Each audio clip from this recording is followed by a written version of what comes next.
Hello friends, welcome to learn and grow with Shweta. अपने channel के माध्यम से मैं आप सभी का बहुत बहुत स्वागत करती हूँ। आशा करती हूँ कि आप सभी स्वस्थ होंगे, सकुशल होंगे और अच्छे से अपने एग्ज़ाम्स की प्रिपरेशन कर रहे होंगे। दोस्तों, जैसा कि आप सभी जानते हैं कि सीटेट का एग्ज़ाम आपका जनवरी में होने वाला है और किसी भी एग्ज़ाम को क्वालिफाई करने के लिए उस एग्ज़ाम के प्रीवियस ईयर पेपर को देखना बहुत ज़रूरी होता है, क्योंकि उसी के हिसाब से हम पेपर का पैटर्न समझ पाते हैं। अगर आपने सीटेट पहले दिया हुआ है, आपको थोड़ा मोड़ा नॉलेज है तो बहुत अच्छी बात है। लेकिन जिन्होंने कभी सीटेट नहीं दिया हुआ है, जो पहली बार दे रहे हैं, उनके लिए वीडियो खास तौर से बहुत महत्वपूर्ण होने वाली है। और आप एक बात ये भी जानते हैं कि सीटेट में आपको जो है क्वालिफाई करने के लिए मतलब अनरिजर्व को, जनरल को 90 नंबर की आवश्यकता होती है 150 में।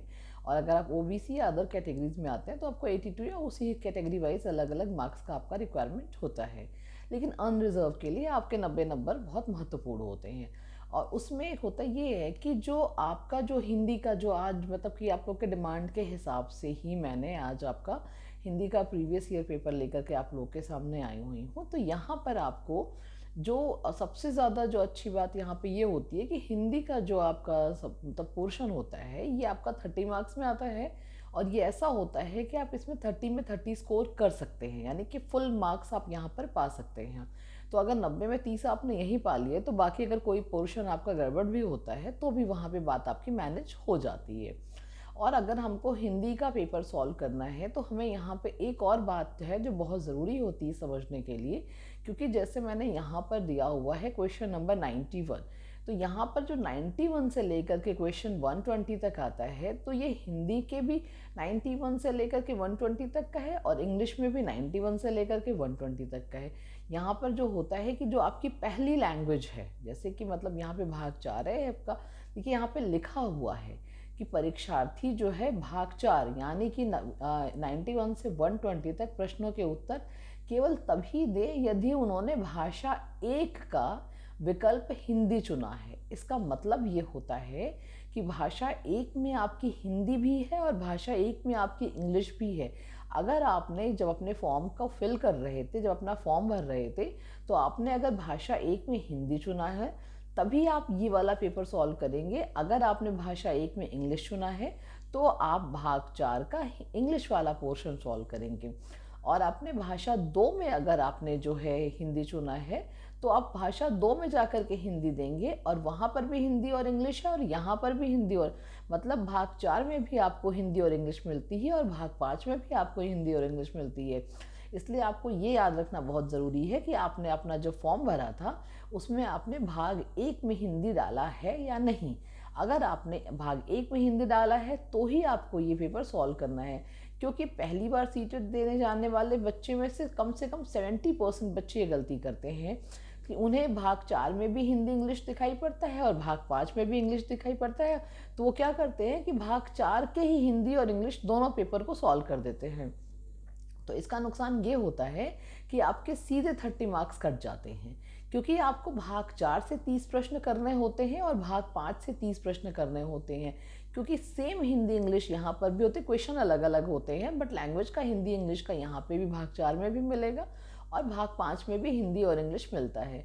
तो कुल मिलाकर के जो मैं आपको समझाना चाहती हूँ वो यही समझाना चाहती हूँ कि भाग 4 का आपका जो हिंदी का लैंग्वेज है या भाग 4 में जो आपको हिंदी इंग्लिश का लैंग्वेज है, आप अपने पेपर में जो आपने फॉर्म भरते समय जो आपने फिल किया हुआ है उसी हिसाब से आप यहाँ पे क्वेश्चंस को अटेम्प्ट करेंगे।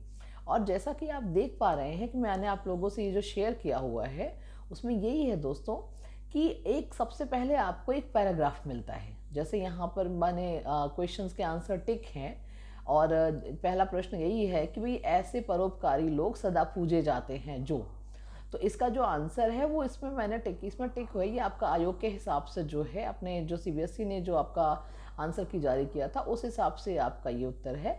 लेकिन ये उत्तर आपको इस पैराग्राफ से ढूंढ के निकालने होते हैं जो कि मुश्किल नहीं होते हैं ज़्यादा। आपको इसी पैराग्राफ से ढूंढ के निकालने हैं जो आप आसानी से निकाल सकते हैं। और आपके 91 का जो आंसर है वो ऑप्शन नंबर 3 है कि लेखक जो है लेखक वृत्ति अपना करके भाई अपना अपना करते रहते हैं। तो आपका आंसर नंबर 3 यहाँ पर आ जाता है। आपका क्वेश्चन नंबर 92 जो है वो ये है कि कठोर सत्य किसे कहा जाता है। तो इसका आपका जो सही आंसर है वो ऑप्शन नंबर 4 है कि भौतिक शरीर कि आपका भाग आपका 92 का आंसर हो जाता है। तो 93 जो क्वेश्चन ये है कि निर्बल भावनाओं पर विजय पाने के लिए क्या किए जाने की आवश्यकता बताई गई है। तो अच्छे कर्मों से आपका जो है, आपका अच्छे कर्मों को कर लेने नाम से आपको कर लेना होता है। ये आपका आंसर नंबर 3 है।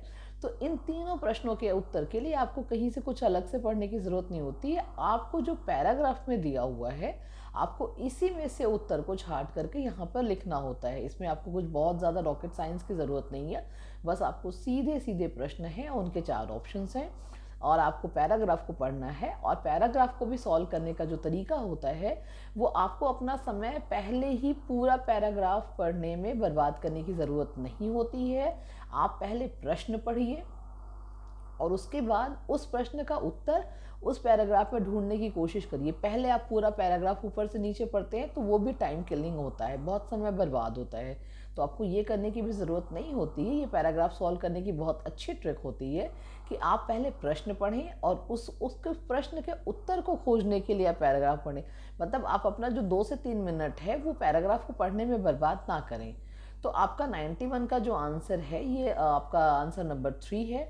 92 का जो आपका आंसर है वो आंसर नंबर 4 है और 93 का जो आंसर है वो आंसर नंबर 3 है। अच्छे कर्मों से आपका रहता है, अगर लेना होता है। तो कुल मिलाकर के इसमें कुछ बहुत बताने की ज़रूरत नहीं है। पैराग्राफ को पढ़ना है और इसमें से आंसर ढूंढ करके आपको उसको टिक करना है और ये बहुत आसान होता है, बहुत ईजी कैचिंग मार्क्स का आपका ये पेपर होता है। चलिए हम आगे की ओर चलते हैं। दोस्तों, हमारे पैराग्राफ का जो अगला प्रश्न है वो ये है कि हमारा जीवन सदा प्रेरणा का विषय बन सकता है। इसका आपका आंसर बनता है, ये आपको पैराग्राफ पढ़ने पर ही पता चलेगा। इसका जो आंसर है कि निस्वार्थ भाव से परोपकार करें। तो ये सारे, इसमें आपको अलग से कुछ नहीं करना होता है, अपने दिमाग से कुछ नहीं सोचना है। सॉरी, आपको यहाँ पे सिर्फ यही करना है कि आपको इस क्वेश्चन को पढ़ना है और क्वेश्चन को पढ़ने के बाद में पैराग्राफ में से इसका आंसर ढूंढ करके उसको टिक कर देना है। तो इसका आंसर आपका आंसर नंबर 3 है, निस्वार्थ भाव से परोपकार करें। अगला प्रश्न हमारा है कि धर्म के आचरण का उद्देश्य क्या है। तो इसका जो उत्तर है कि अच्छे कर्मों और गुणों का प्रकाश फैलाना। तो ये आपका ऑप्शन नंबर 1 है। और ये सभी प्रश्न आपको, मतलब मुझे ऐसा लगता है कि अगर आप थोड़ा सा भी सिंसियरली पैराग्राफ को पढ़ेंगे तो आपका इसमें से एक भी उत्तर गलत नहीं होने वाला है। अगला प्रश्न यहाँ से हम चलते हैं कि ऐसे विचार सज्जन मनुष्यों के अंतर मन में सदा उठते हैं। इसमें क्या है कि उन्होंने क ख ग घ 4 ऑप्शन दिए हुए हैं और इन 4 ऑप्शनों में से कहीं पर एक गलत है। तो आपको ये पता करना है कि इसमें गलत क्या है। तो दोस्तों, यहाँ पे जो गलत है वो ऑप्शन नंबर 3 है, यानी कि ख का आपका ऑप्शन है। क्योंकि सज्जन और मनुष्य दोनों एक साथ लिखने की ज़रूरत नहीं होती। सज्जन एक इंसान ही होता है। तो अगर आप एक इंसान, मतलब आप 2 बार सज्जन के अंदर ही आता है कि सज्जन व्यक्ति, सज्जन इंसान, सज्जन मनुष्य, तो उसको सज्जन भी लिखना है और अलग से मनुष्य भी लिखने की ज़रूरत नहीं होती है। तो यहाँ पर ये एरर है। तो सज्जन और मनुष्य दोनों को एक साथ लिखने की कोई ज़रूरत नहीं, इसीलिए आपका ऑप्शन नंबर ख जो है वो गलत हो जाता है। आपका क्वेश्चन नंबर 97 है कि शेष शब्दों में से भिन्न शब्दों को पहचानना है। तो आपका ऑप्शन नंबर ए सही हो जाता है, क्योंकि सत्यवादी जो है आपका सत्यवादी सद्गुण, सद्गति और सत्कर्म। तो सद्गुण, सद्गति और सत्कर्म जो है ये आपके एब्स्ट्रैक्ट नाउन में से आते हैं और सत्यवादी जो है आपका एडजेक्टिव, यानी कि आपका किसी की विशेषता बता रहा है, इसलिए ये आपका अलग हो जाता है। क्वेश्चन नंबर 98, निस्वार्थ शब्द का उपयुक्त में से विलोम क्या है, विपरीत क्या है। तो निस्वार्थ का बहुत आसान सा प्रश्न है। इसका उत्तर ये है कि इसका आपका जो होता है वो इसका आपका जो विलोम है वो स्वार्थी होता है। हमारा अगला प्रश्न है कि इसमें आपको प्रस्तुत पाठ्यांश में प्रयुक्त आध्यात्मिकता शब्द में उपसर्ग और प्रत्यय क्या है। आप सभी जानते हैं कि उपसर्ग जो है आगे लगता है और प्रत्यय जो है पीछे लगता है। तो आध्यात्मिकता, अगर हम इसका संधि विच्छेद करते हैं तो अधि, मतलब जो आद्य है वो अधि होता है यहाँ, और उसके बाद जो आपका प्रत्यय होता है वो ता होगा और साथ में आपका अधि इक ता। तो आपका सही जवाब आपका जो बनेगा वो ऑप्शन नंबर 2 बनेगा, जिसमें अधि है, इक है और आपका प्रत्यय ता बनता है। हम अपने अगले प्रश्न की तरफ चलते हैं। दोस्तों, जो हमारा प्रश्न नंबर जो आपका 100 से 105 तक का जो प्रश्न है, ये भी एक पैराग्राफ ही है। इस पैराग्राफ में आपको यहाँ पे एक सिंपल सा आपको देख पा रहे हैं कि आपको एक पैराग्राफ दिया हुआ है और इसके आपके प्रश्न हैं यहाँ पे, और इन्हीं प्रश्नों का आपका इस पैराग्राफ में से आपको उत्तर ढूंढ करके लिखना है। तो जैसे आपका ये है कि पैर शब्द का समानार्थी नहीं है, क्या नहीं है, तो इसका ऑप्शन नंबर 2 है, यानी कि नव आ रहा है। तो जो आपका देखिए चरण है, पग है, पद है, ये सब आप जानते हैं कि पैर के पर्यायवाची हैं। तो इस वजह से ये सब पैर का समानार्थी हुआ। तो ये इसके अलावा जो आपका दूसरा ऑप्शन है, यही वो आपका मैच नहीं कर रहा है। तो इसलिए आपका ऑप्शन नंबर 2 आपका सही हो जाता है। हमारा अगला प्रश्न है कि कविता के अनुसार विविधताओं के बीच भी हम एक हैं, क्योंकि सबसे पहले हम क्या हैं, भारतीय हैं। ऑप्शन नंबर 3 इसका राइट आंसर है, जो कि पैराग्राफ में से ही आपको मिलना होगा। मैं बार बार इस बात को इसलिए कह रही हूँ क्योंकि ये अगर आप ये सोचते हैं कि भाई ये आंसर ज़्यादा सुटेबल है या वो आंसर, सुटेबिलिटी कुछ नहीं होती पैराग्राफ में। जो पैराग्राफ कह रहा है वही उसका सही आंसर होता है, वही उसकी सुटेबिलिटी होती है। अगला प्रश्न है 102 नंबर का, समाज की दृष्टि से इसमें से कौन चीज़ से भिन्न है। तो मिलना जुलना, रहन सहन, खान पान।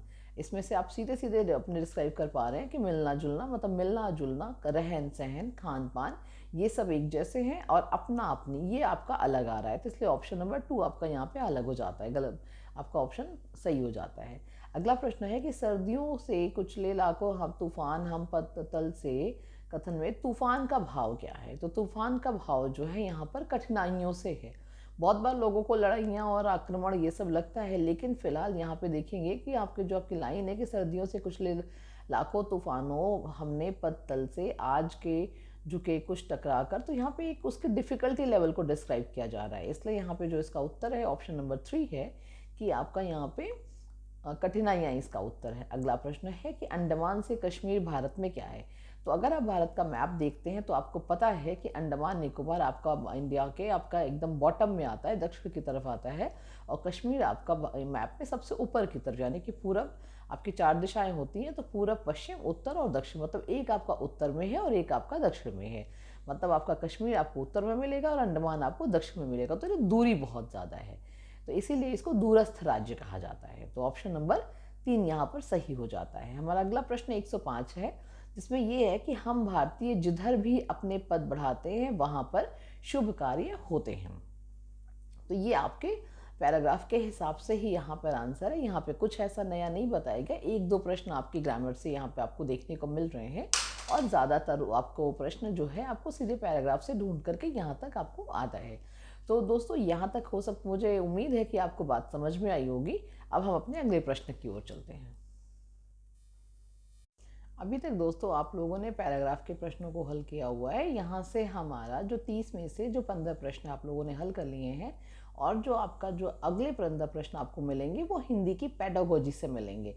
तो पेडागोजी का हमारा जो 106 यानी कि पहला प्रश्न बनता है वो ये है कि भाषा कौशल के संबंध में कौन सा कथन सही नहीं है। यहाँ पर आपको बताना है कि कौन सा कथन सही नहीं है।